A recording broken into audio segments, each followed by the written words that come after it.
Hello friends, welcome to easy study. दोस्तों, model paper की series में आज हम बात करेंगे कक्षा 12वीं विषय हिंदी के इंपॉर्टेंट मॉडल पेपर के बारे में। साथ ही हम दोस्तों इस पूरे पेपर को यहीं पे सॉल्यूशन के साथ आपके सामने रखेंगे, तो आपको कहीं और जाने की जरूरत है नहीं। बस वीडियो में लास्ट तक बने रहिए। अच्छा लगे लाइक कीजिए, शेयर कीजिए, चैनल को सब्सक्राइब कीजिए। तो चलिए वीडियो स्टार्ट करते हैं। सबसे पहले देखेंगे सही विकल्प। तो पहला क्वेश्चन है आपका यहाँ पे कि भक्तिन सेवक धर्म में स्पर्धा करती है, तो इसका राइट आंसर है हनुमान। क्या राइट आंसर है हनुमान। पूरे वीडियो का हम आपको पूरे मॉडल पेपर का फुल सॉल्यूशन इसी वीडियो पे प्रोवाइड करवा देंगे। सेकंड है चौके के गीले होने का भावार्थ है, तो इसका राइट आंसर है वातावरण में नमी। अगला है आपका सिल्वर बेडिंग से अभिप्रयास है, तो इसका राइट आंसर है रजत जयंती। क्या है इसका राइट आंसर है रजत जयंती। अगला है आपका विज्ञान के क्षेत्र में काम कर रही भारत की संस्थाएं हैं, तो भारत की 5 संस्थाएं विज्ञान के क्षेत्र में काम कर रही हैं। अगला है आपका विवाहानुभाव व्यक्ति विचारी संयोगातः रस निष्पत्ति। यह परिभाषा है, तो यह परिभाषा दोस्तों आचार्य भरत मुनि की है। किसकी है यह परिभाषा? आचार्य भरत मुनि की है। उसके बाद छठवां टेढ़ी खीर मुहावरे का अर्थ क्या है? तो कठिन कार। तो इस प्रकार से आपके सही विकल्प 6 क्वेश्चन दिए हुए, 6 के 6 हमने आपको बता दिया। आपको पूरी पीडीएफ टेलीग्राम पे मिल जाएगी। टेलीग्राम की लिंक हम डिस्क्रिप्शन पर आपको दे रहे हैं, वहां से आप लोग टेलीग्राम ज्वाइन कीजिए। पूरी पीडीएफ आपको टेलीग्राम पे हम फुल सॉल्यूशन पीडीएफ आपको टेलीग्राम पे प्रोवाइड करवा देंगे। अब आगे बढ़ते हैं, देखते हैं सेकंड क्वेश्चन जो कि आपका है रिक्त स्थान की पूर्ति। पहला क्वेश्चन है शिरीष का पेड़ अपना रस से खींचता है, तो कहां से खींचता है? वायुमंडल से खींचता है। अगला है आपका बगुलों के पंख के रचनाकार हैं, तो इसका राइट आंसर है उमा शंकर जोशी। कौन है? उमा शंकर जोशी। आगे बढ़ते हैं, अगला है आपका कूटीकरण को भी कहते हैं, तो कूटीकरण को क्या कहते हैं? एनकोडिंग भी कहते हैं। कूटीकरण को एनकोडिंग भी कहते हैं। आनंदा की पाठशाला से लगती थी, तो 11 बजे से आनंदा की पाठशाला लगती थी। अगला है अच्छे विद्यार्थी परिश्रमी होते हैं, यह वाक्य है, तो ये कौन सा वाक्य है? यह साधारण वाक्य है। अगला है आपका गद्य पद्य मिश्रित काव्य कहलाता है, तो चंपू काव्य कहलाता है। कौन सा कहलाता है? चंपू काव्य कहलाता है, गद्य पद्य मिश्रित काव्य।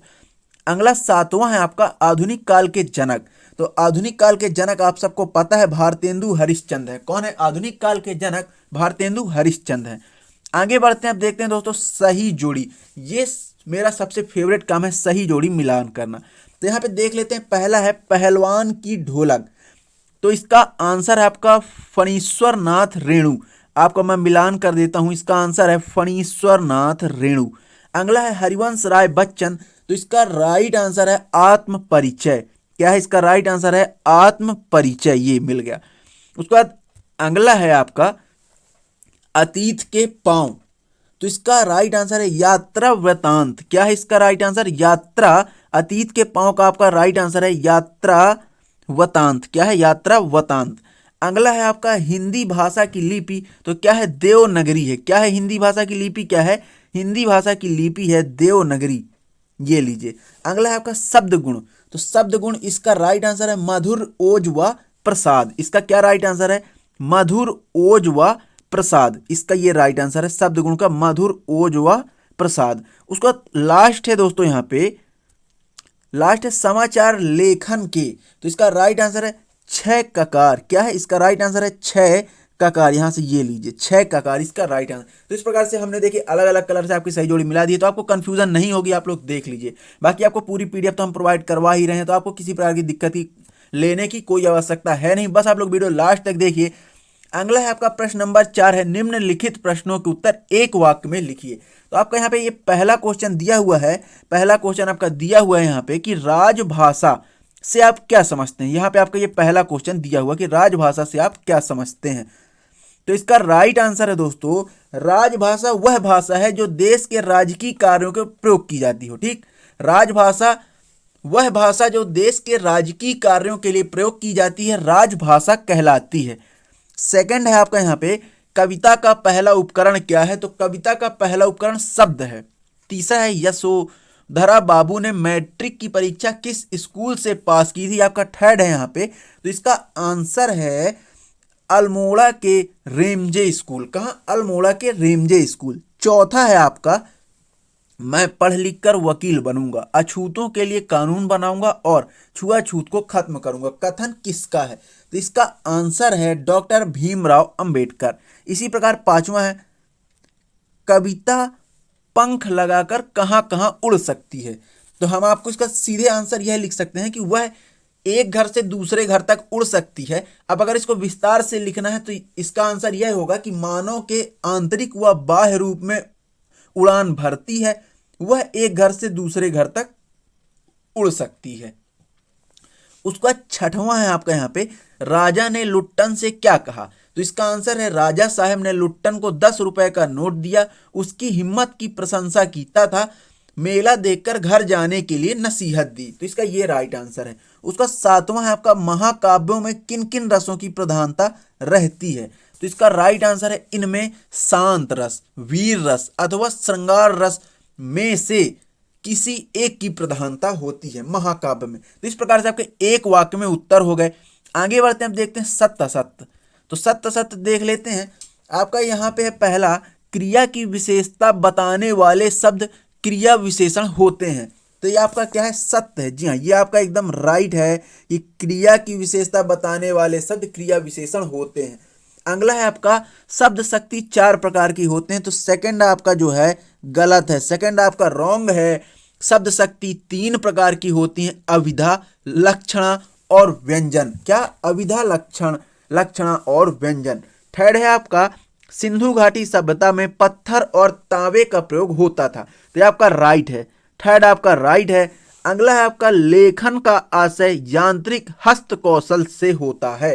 तो ये आपका चौथा जो है रॉन्ग है, चौथा आपका रॉन्ग है। उसके बाद आगे बढ़ेंगे, देखेंगे पांचवा जो प्रश्न है आपका कि पाठ, रुबाइयां व गजल में कवि ने स्वयं को देश पर न्यौछावर कर दिया। तो ये आपका रॉन्ग है, असत्य है, कह सकते हैं पांचवा भी आपका असत्य है। छठवां है, मेरी कल्पना का आदर्श समाज, पाठ के लेखक बाबा साहेब भीमराव अंबेडकर हैं। तो ये आपका सत्य है। तो इस प्रकार से ये आपके पूरे सत्य असत्य हमने यहाँ पे सॉल्व करवा दिए। अब हम आपको बता दें कि इसी प्रकार से पूरे क्वेश्चन आंसर के भी फुल सॉल्यूशन हम आपको इसी वीडियो पे प्रोवाइड करवा देंगे। लेकिन दोस्तों यहाँ पे वीडियो बहुत ज़्यादा लंबा हो रहा है, इसलिए हम आपको दोनों, जैसे छठवां क्वेश्चन उसका एक क्वेश्चन है उसका अथवा है, तो दोनों के आंसर तो नहीं बता पाएंगे, केवल एक एक क्वेश्चन के आंसर हम आपको यहाँ पे बताएंगे। बाकी पूरा फुल क्वेश्चन आंसर का पूरा पीडीएफ हमारे पास तैयार है, जो कि हम आपको टेलीग्राम पे प्रोवाइड करवा देंगे। तो आप लोग टेलीग्राम फटाफट ज्वाइन कर लीजिए और वहां पे अपनी इस पीडीएफ को आसानी से प्राप्त करिए। तो छठवां क्वेश्चन आपका देख सकते हैं, भक्तिन अपना वास्तविक नाम लोगों से क्यों छुपाती है, अथवा परचेजिंग पावर से क्या अभिप्राय है। इसी प्रकार सातवां क्वेश्चन है, बच्चे किस बात की आशा में नीड़ों से झांक रहे होंगे, अथवा रचना के संदर्भ में अंधड़ और बीज क्या है। इसी प्रकार आठवां क्वेश्चन है, सवैया छंद की परिभाषा उदाहरण सहित लिखिए, अथवा भ्रांतिमान अलंकार की परिभाषा उदाहरण सहित लिखिए। अब यहां से आप लोग ये क्वेश्चन दिए हुए हैं, अब हम आपको यहां से पूरा प्रश्न क्रमांक 9 से आपको हल सहित बताते हैं। तो यहाँ पे आपका है, निम्नलिखित मुहावरों का अर्थ सहित वाक्यों में प्रयोग कर लिखिए। तो आपका यहाँ पे था कि अपना उल्लू सीधा करना, तो अपना काम निकालना, इसका वाक्यों में प्रयोग आपका यहाँ पे दिया हुआ है, आप लोग इसको देख सकते हैं, वाक्यों में प्रयोग भी दिया हुआ है। सेकंड है आपका, खाक छानना, दर दर भटकना, मारा मारा फिरना, इसका वाक्यों में प्रयोग भी आपके यहाँ पे दिया हुआ, आप लोग देख सकते हैं। अथवा का क्वेश्चन भी कि निम्नलिखित वाक्यों को शुद्ध करके लिखे, तो यह भी आपका यहाँ पे दिया हुआ है, आप लोग इनको देख सकते हैं। उसके बाद जो भी क्वेश्चन रह जाएंगे दोस्तों, जिनके आंसर मैं इसमें नहीं बता पाऊंगा, उसकी पूरी पीडीएफ हम आपको टेलीग्राम पे प्रोवाइड करवा देंगे। उसके बाद कहानी उपन्यास में कोई दो अंतर लिखिए, अथवा नाटक एवं एकांकी में कोई दो अंतर लिखिए। तो यहाँ पे हम आपको पहले का आंसर यहाँ पे बता रहे हैं, कहानी का आकार छोटा होता है लेकिन उपन्यास का आकार बड़ा होता है। कहानी में कथानक हो भी सकता है और नहीं भी, लेकिन उपन्यास में कथानक अनिवार्य रूप से रहता है। इस प्रकार से आपके आंसर यहाँ पे दिए हुए हैं। 11वां आपका संचारी भाव किसे कहते हैं, किन्हीं 4 संचारी भावों के नाम लिखे। तो ये और उसका अथवा क्वेश्चन है, व्यंजना शब्द शक्ति की परिभाषा उदाहरण सहित लिखे। तो यहाँ पे आपका 11वें का पहला आपका यहाँ पे आंसर दिया हुआ है। उसके बाद 12वां है, जूझ कहानी के आधार पर बताइए कि लेखक की मां ने पाठशाला जाने से क्या सहायता की, अथवा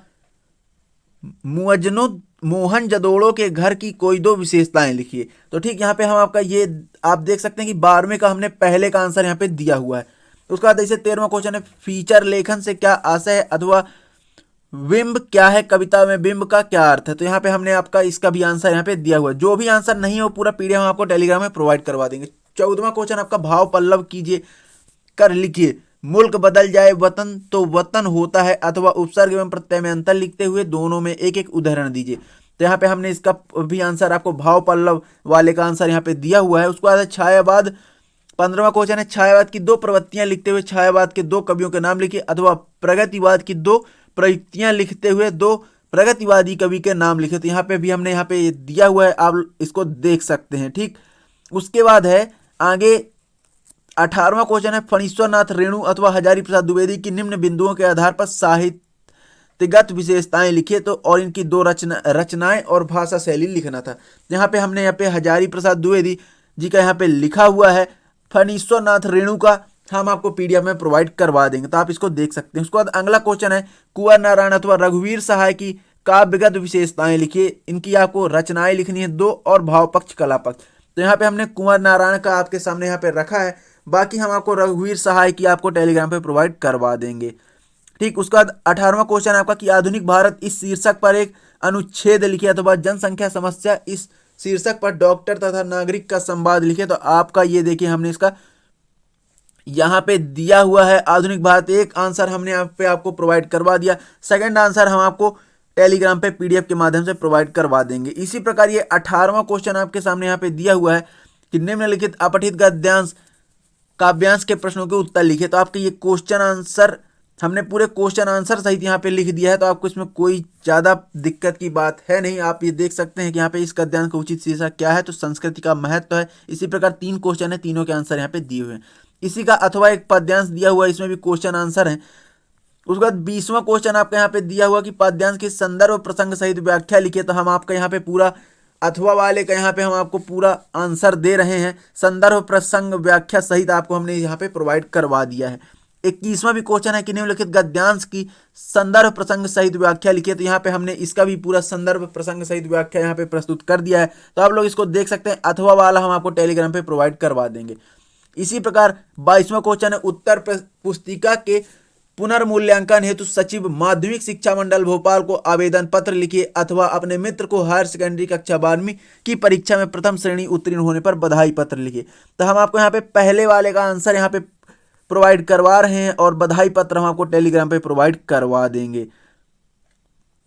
उसके बाद 23वां क्वेश्चन है यहाँ पे कि किसी एक विषय पर लगभग 120 शब्दों में निबंध लिखिए। तो हम आपका यहाँ पे ये निबंध आपके सामने प्रस्तुत कर चुके हैं। ये देखिए निबंध यहाँ पे हम आपके सामने रख रहे हैं कि बालिका शिक्षा का महत्व। ठीक है, आपके यहाँ पे 4 या फिर 5 आपके यहाँ पे निबंध के विषय दिए गए थे कि इनमें से किसी एक पर लिखना है, तो हमने लिखा बालिका शिक्षा का महत्व, क्योंकि ये बहुत रेयरली मिलता है, बाकी सारे तो आपको मिल भी जाएंगे, इसलिए हमने इसको लिखने का लिखा है। आप लोग इसको देख सकते हैं। तो इस प्रकार से दोस्तों आपका हिंदी कक्षा 12वीं का मॉडल पेपर यहाँ से समाप्त होता है। जो भी क्वेश्चन रह गए हैं आप लोग कमेंट के माध्यम से बताएं, हम उसको टेलीग्राम पे आपको पीडीएफ के माध्यम से प्रोवाइड करवा देंगे। तो उम्मीद है वीडियो आपको बहुत पसंद आया होगा। अच्छा लगा लाइक कीजिए, शेयर कीजिए, चैनल को सब्सक्राइब कीजिए।